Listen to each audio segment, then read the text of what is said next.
नमस्कार बच्चों, आजकल आप व्याकरण का अध्ययन कर रहे हैं। इसी व्याकरण के अध्ययन के अंतर्गत आज मैं आपको बताने जा रही हूँ वाक्य संशोधन। वाक्य संशोधन, संशोधन मतलब होता है बदलना, शुद्ध करना। संशोधनम शुद्ध करना, यानी कि ऐसा प्रश्न आपके प्रश्न पत्र में रहता है 4 नंबर का। 4 नंबर का वाक्य संशोधनम आता है, यानी कि गलत वाक्य होते हैं और उसमें वो वाक्य आपको शुद्ध करना होता है। उसमें से उस वाक्य में से कोई एक शब्द ही अशुद्ध होता है, यानी कि वो अशुद्धियाँ कई तरह की होती हैं। जैसे मान लीजिए आपकी क्रिया संबंधी अशुद्धि, लिंग संबंधी अशुद्धि, गणना संबंधी अशुद्धि हो सकती है, विशेषण विशेष संबंधी अशुद्धियाँ हो सकती हैं, पुरुष संबंधी अशुद्धियाँ हो सकती हैं, लकार संबंधी अशुद्धियाँ हो सकती हैं, कारक संबंधी अशुद्धियाँ हो सकती हैं। इस ढंग की अशुद्धियाँ आपके वाक्यों में हो सकती हैं। जो अशुद्धि होगी वह रेखांकित होगा। कभी कभी तो आपके एग्जामिनेशन में ये जो भी अशुद्धियाँ होती हैं उनका शुद्ध रूप आपके मंजूषा में दिया हुआ होता है, अथवा यह ऑप्शन भी आता है शुद्ध क्रिया कौन सी होगी या शुद्ध शब्द आपका कौन सा होगा। इसके लिए 4 ऑप्शन भी आपको मिलते हैं। आपको उन 4 ऑप्शन में से शुद्ध को चुनना होता है। आपको बताना होता है कि कौन सा शुद्ध है। प्रत्येक प्रश्न के लिए आपको 1 नंबर मिलते हैं। जैसा कि मैंने बताया कि यह 4 नंबर का प्रश्न होता है। बहुत ही इम्पोर्टेंट मुख्य प्रश्न है यह भी, वाक्य संशोधनम। तो सबसे पहले हम लोग जान लें कि संस्कृत भाषा में वचन 3 होते हैं। एक वचन 1 के लिए, द्विवचन 2 के लिए और बहुवचन 3 से अधिक के लिए। 3 अथवा 3 से अधिक के लिए आपका बहुवचन का प्रयोग होता है। संस्कृत भाषा में पुरुष 3 होते हैं, प्रथम पुरुष, मध्यम पुरुष और उत्तम पुरुष। प्रथम पुरुष, मध्यम पुरुष और उत्तम पुरुष।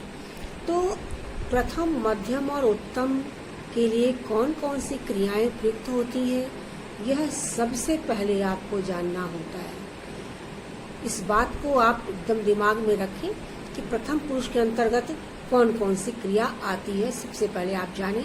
तो प्रथम पुरुष के अंतर्गत मान लीजिए किसी का नाम है, किसी जगह का नाम है, कोई वस्तु है, ये सब प्रथम पुरुष के अंतर्गत आता है।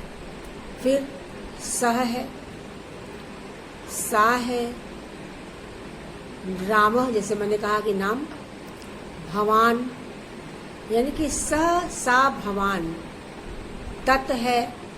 ये सारे जो शब्द हैं आपका प्रथम पुरुष में आता है। तो प्रथम पुरुष किसी का द्विवचन होगा, इसी शब्द का, तो आपको द्विवचन में, और बहुवचन होगा तो इसी शब्द का बहुवचन होगा। तो प्रथम पुरुष में आपने जाना कि किसी भी तरह कोई वस्तु हो, कोई नाम हो, दुनिया की कोई भी वस्तु हो, चीज हो, वह सब प्रथम पुरुष में आता है। इसके अलावा आपको सह शब्द है, सा शब्द है, तत् शब्द है, भवान। भवान को आप निश्चित तौर से आप जानिए, भवान मतलब आप होता है। इस ढंग की गलतियाँ ज्यादा पूछी जाती हैं। आप सभी जानते हैं, ज्यादातर बच्चे इसको मध्यम पुरुष में बदल देते हैं, लेकिन ऐसा नहीं है। भवान शब्द प्रथम पुरुष का है, इसके साथ प्रथम पुरुष की क्रिया ही लगती है। तो प्रथम पुरुष में ये शब्द आते हैं। और क्रिया कौन सी होती है प्रथम पुरुष की? ती, तह, अंति। लट लकार में होता है ती, तह, अंति, यानी कि सह पठति, सा पठति, रामः पठति, भवान पठति, भवन्तौ पठतः, तौ पठतः, रामौ पठतः, या कभी वचन होंगे। फिर ते पठन्ति, ताः पठन्ति, भवन्तः पठन्ति, रामाः पठन्ति, बालिकाः पठन्ति, बालकाः पठन्ति, शीलाः पठन्ति, अध्यापिकाः पठन्ति या पाठयन्ति। इस ढंग से ये बहुवचन हो गया। ये सब सारा आपका प्रथम पुरुष ही है। अब आते हैं मध्यम पुरुष पर। मध्यम पुरुष की जो क्रिया होती है वह होती है सी, थह और थ। सी, थह और थह। और मध्यम पुरुष में केवल आपका तुम, तुम दोनों, तुम सब, मात्र यह ही शब्द आता है। इसके अलावा कोई भी शब्द नहीं होता।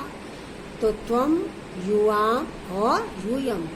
त्वम पठसि, यूयाम पठतः और यूयम पठत। ये आपका मध्यम पुरुष। इसके अलावा कोई भी शब्द आपका मध्यम पुरुष में नहीं आता। आइए उत्तम पुरुष पर। उत्तम पुरुष की जो क्रिया होती है वह आमी, आवह, आमह, यानी कि पठामी, पठावह, पठामह। तो उत्तम पुरुष में केवल 3 ही शब्द हैं, अहम, आवाम, वयम। मैं, हम दोनों और हम सब। यानी कि अहम पठामी, अहम गच्छामि, अहम लिखामि और आवाम पठावह, आवाम लिखावह, आवाम गच्छावह, वयम पठामह, वयम गच्छामः, वयम लिखामः, वयम खादामः। यह उत्तम पुरुष की क्रिया है। इसके अलावा जो कुछ भी है सारा प्रथम पुरुष में आता है। क्रिया का स्वरूप जान लेना शब्दों का बहुत ज़रूरी है।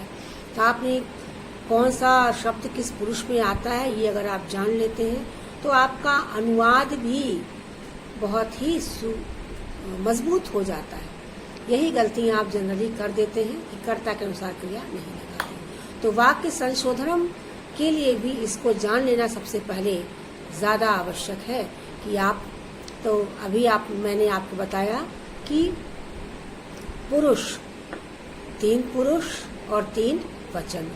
तीनों पुरुषों में कौन कौन सा शब्द प्रथम में, कौन मध्यम पुरुष में और कौन उत्तम पुरुष में, ये आपने अभी जान लिया। बाद में मैं आपको कैमरा करके दिखा भी दूंगी कि मैंने लिखा भी है कि कौन सा पुरुष किसके अंतर्गत आता है। तो आप लिखा हुआ भी आप देख लेंगे और समझ जाएंगे। तो आइए मैं उसको बिना देर किए मैं आपको दिखा भी देती हूँ। इसके साथ साथ आपको कुछ अशुद्धियाँ संशोधित करके भी दिखाती हूँ। तो बच्चों आप देख पा रहे होंगे जो मैंने आपको अभी बताया है वो सब मैंने आपके लिए एक नोट्स तैयार करके भी मैं आपको दिखा पा रही हूँ। प्रथम पुरुष की क्रिया है, फिर मैंने प्रथम पुरुष में ही ज़्यादा शब्द प्रथम पुरुष में आते हैं। इसके पश्चात मैंने प्रथम पुरुष का ही जो स्त्रीलिंग में कौन कौन सा शब्द आ सकता है मैंने उसका लिखा। फिर प्रथम पुरुष में ही नपुंसक लिंग में कौन कौन सा शब्द आ सकता है मैंने वो लिखा। तो प्रथम पुरुष में मैंने तीनों लिंगों के विषय में ऊपर लिख दिया। फिर इसके बाद मध्यम पुरुष में कौन सा शब्द आता है और फिर उत्तम पुरुष में कौन सा शब्द आता है, कौन सी क्रिया आएगी, यह मैंने लिख दिया है। ये आप शायद समझ पा रहे होंगे, देख पा रहे होंगे। ये आपको जानना सबसे पहले बेहद ज़रूरी होता है। आइए अब शुरू करते हैं वाक्य संशोधन का पहला पाठ। तो पहला पाठ वाक्य संशोधन के अंतर्गत वचन की दृष्टि से वाक्य संशोधन।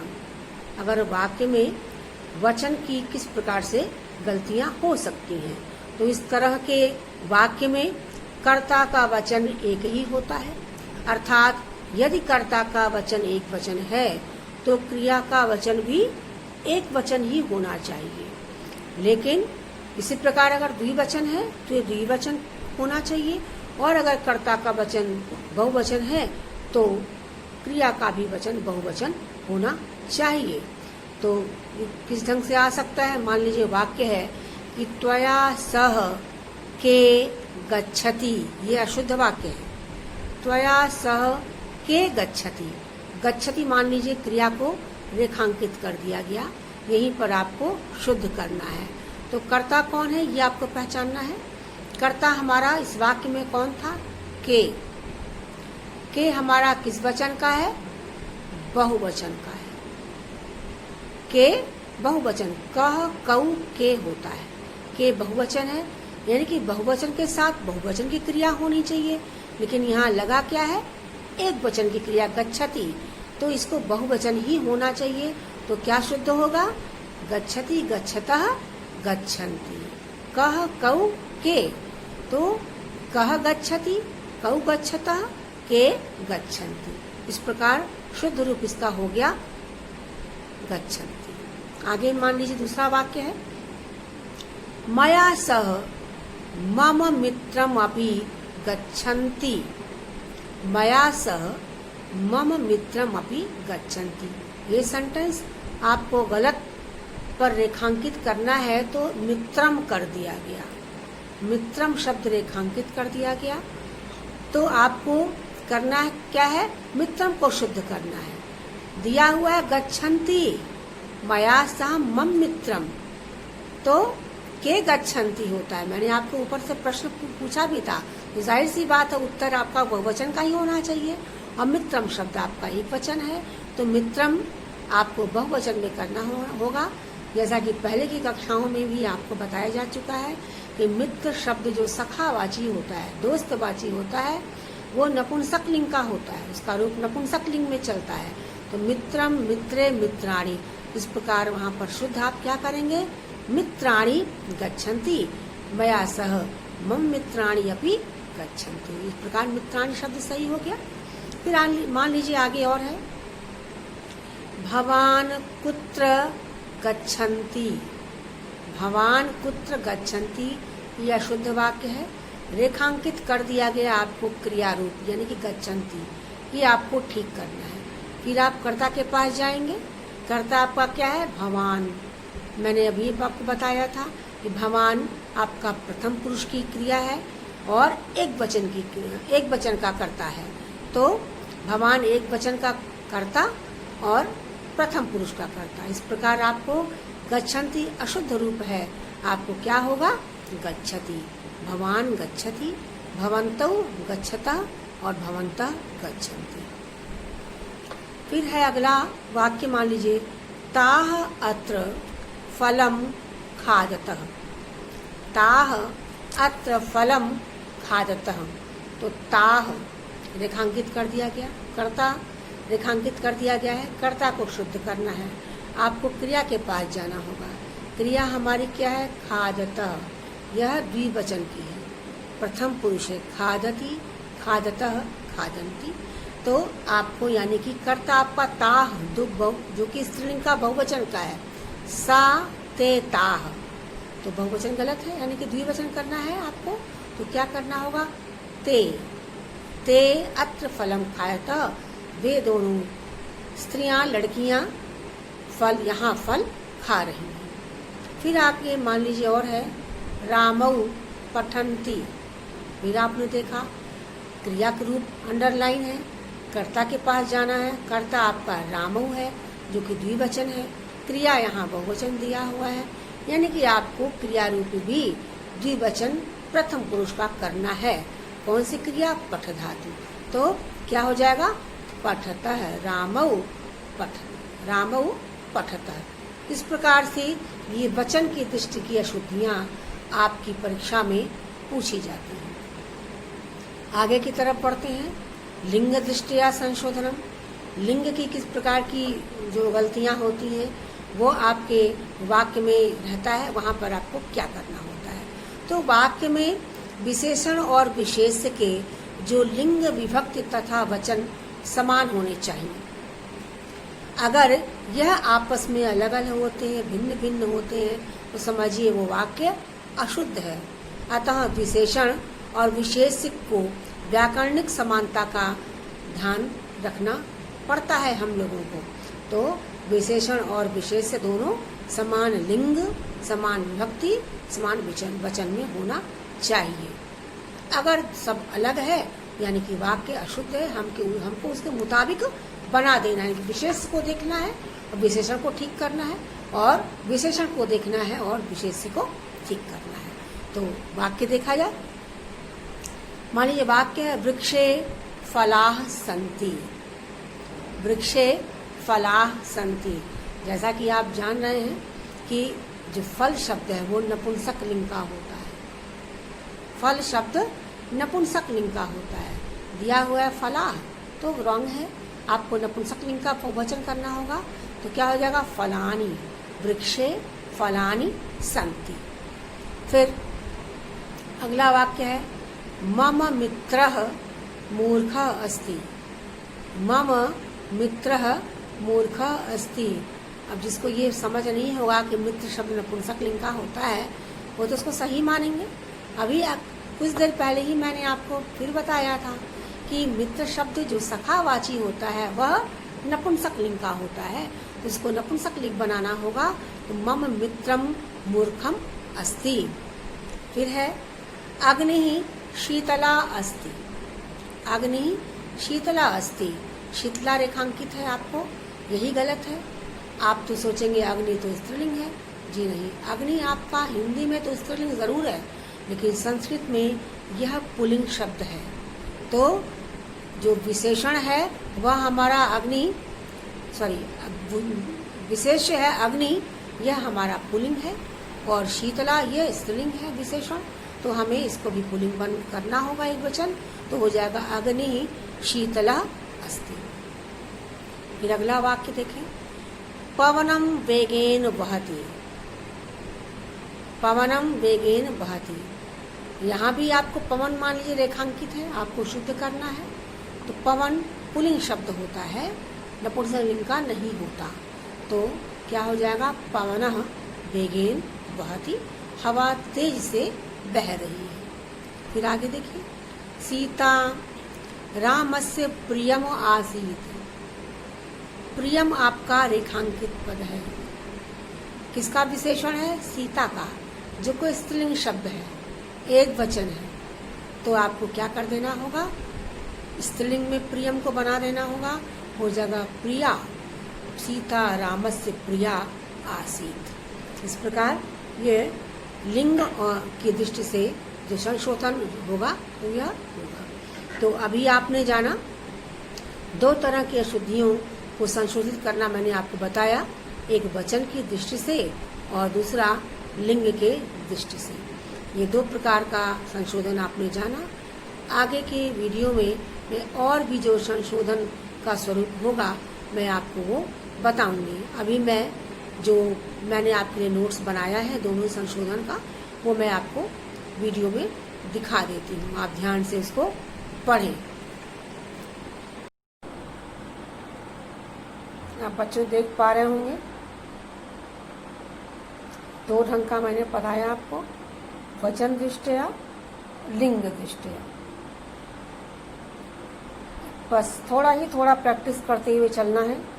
एक साथ प्रैक्टिस करने में आप गड़बड़ भी हो सकते हैं, भूल भी सकते हैं। इसको मैं 3 पार्ट में करके वाक्य संशोधन में पढ़ाऊंगी। कल के वीडियो में आगे और भी किस ढंग के वाक्य के संशोधन हो सकते हैं वो मैं दिखाऊंगी। और लास्ट की वीडियो में सभी का मिक्स वाक्य का संशोधन कुछ करके और कुछ आपके लिए अभ्यास कार्य भी करने के लिए दूंगी। देख पा रहे होंगे बच्चों। Thank you.